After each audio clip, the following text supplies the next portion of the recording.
Hello everybody. Today I'm going to talk about the colors I use in watercolor, my palette, and also the color wheel, because it's not just about the colors that I on the color wheel, but it's where my paints fall on that color wheel. I teach that yellow is the lightest color and purple is the darkest color. Anytime you want to shade, you go from yellow. If you're going to shade something red or orange, you go in increments from yellow to a yellow orange to red orange to red.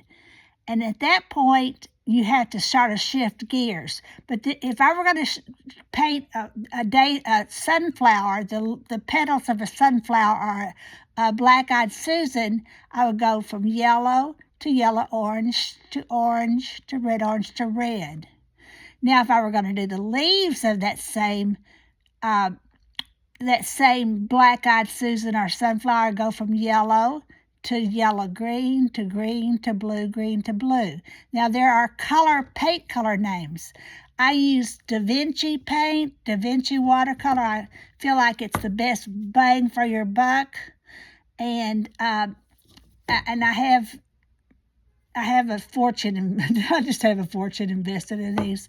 But I teach that lemon yellow or cadmium yellow lemon is the color I use to make greens, and cadmium yellow light